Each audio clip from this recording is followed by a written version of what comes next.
क्या आप जानते हैं कि दुनिया का सबसे पुराना पुल आज भी खड़ा है और उस पर लोग चल भी सकते हैं? यह पुल 300 साल से भी ज्यादा पुराना है और मायसीनियन सभ्यता की अद्भुत इंजीनियरिंग का जीता जागता उदाहरण है। नमस्कार दोस्तों, स्वागत है आपका आपके चैनल का नाम पर। आज हम आपको लेकर चलेंगे ग्रीस के एक ऐसे ऐतिहासिक पुल की ओर जिसने समय की हर आंधी तूफान का सामना किया और आज भी मजबूती से खड़ा है। इसका नाम है आर्कोडिको ब्रिज, जिसे कजार्मा ब्रिज भी कहा जाता है। यह पुल न सिर्फ दुनिया का सबसे पुराना संरक्षित पुल है, बल्कि यह हमें प्राचीन मानव सभ्यता की इंजीनियरिंग और आर्किटेक्चर की झलक भी दिखाता है। आर्कोडिको ब्रिज का इतिहास समझने के लिए हमें जाना होगा 300 ईसा पूर्व के दौर में, जब ग्रीस में मायसीनियन सभ्यता का उत्कर्ष था। मायसीनियन लोग अपनी शानदार महलों, मजबूत किलों और बेहतरीन इंजीनियरिंग के लिए प्रसिद्ध थे। इसी काल में उन्होंने कई सड़कें और पुल बनाए ताकि लोग और सेनाएं आसानी से एक जगह से दूसरी जगह जा सकें। आर्कोडिको ब्रिज उन्हीं महान निर्माणों में से एक है। उस समय यह पुल टायरेंस और एपिडोरस नामक दो महत्वपूर्ण मायसीनियन शहरों को जोड़ने वाली एक मिलिट्री रोड का हिस्सा था। यानी यह पुल मुख्य रूप से सैनिकों और सामान के परिवहन के लिए बनाया गया था। आर्कोडिको ब्रिज को देखकर आप हैरान रह जाएंगे, क्योंकि इसे बनाने के लिए सीमेंट, लोहे या आधुनिक मशीनों का उपयोग नहीं हुआ था। यह पूरी तरह बड़े बड़े पत्थरों को जोड़कर बनाया गया है। इस तकनीक को साइक्लोपियन मेसनरी कहा जाता है। माना जाता है कि इस निर्माण तकनीक का नाम साइक्लोप्स नामक पौराणिक दैत्य पर पड़ा, क्योंकि लोग सोचते थे कि इतने बड़े पत्थर सिर्फ दैत्य ही उठा सकते हैं। पुल की लंबाई लगभग 22 मीटर है, चौड़ाई करीब 5-6 मीटर है, जिससे उस समय की गाड़ियां और घोड़े आसानी से निकल सकते थे। इसकी ऊंचाई लगभग 4 मीटर है।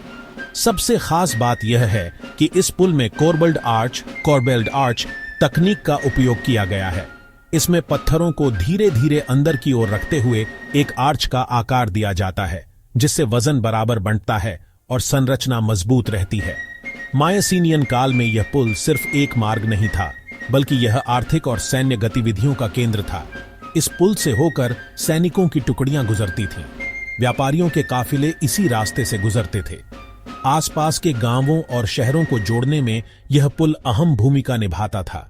समय के साथ ग्रीक सभ्यता में बदलाव हुए, लेकिन यह पुल बना रहा। यानी यह पुल न केवल मायसीनियन काल में उपयोगी था, बल्कि रोमन काल और उसके बाद के मध्य युग में भी इसका उपयोग किया गया।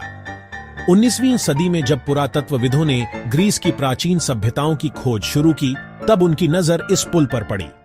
वे यह देखकर दंग रह गए कि यह संरचना 3000 साल से भी ज्यादा पुरानी है।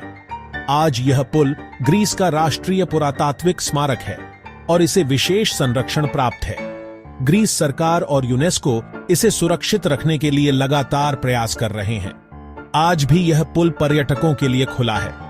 सबसे अद्भुत बात यह है कि इस पर लोग आज भी चल सकते हैं, जैसे कि प्राचीन समय में लोग चलते थे। यह हमें बताता है कि मायसीनियन इंजीनियरिंग कितनी उन्नत थी। आसपास का इलाका अब भी शांत और सुंदर है, जिससे यह जगह इतिहास प्रेमियों और पर्यटकों के लिए स्वर्ग बन गई है। आर्कोडिको ब्रिज सिर्फ एक पत्थर का पुल नहीं, बल्कि यह मानव कौशल और प्राचीन विज्ञान का प्रतीक है। यह हमें यह याद दिलाता है कि प्राचीन सभ्यताएं भी अद्भुत इंजीनियरिंग कर सकती थीं, भले ही उनके पास आधुनिक तकनीक न हो। दुनिया के कई बड़े आर्किटेक्ट और इंजीनियर आज भी इसकी डिजाइन का अध्ययन करते हैं। तो दोस्तों, यह था आर्कोडिको ब्रिज का अद्भुत इतिहास। एक ऐसा पुल जिसने 300 साल की लंबी यात्रा तय की और आज भी हमें मायसीनियन सभ्यता की महानता का एहसास कराता है। अगर आप कभी ग्रीस जाएं, तो इस ऐतिहासिक पुल को जरूर देखने जाएं। आपको यह कहानी कैसी लगी, हमें कमेंट में जरूर बताएं। और अगर आपको यह वीडियो पसंद आया हो तो इसे लाइक और शेयर करें। साथ ही चैनल को सब्सक्राइब करना ना भूलें।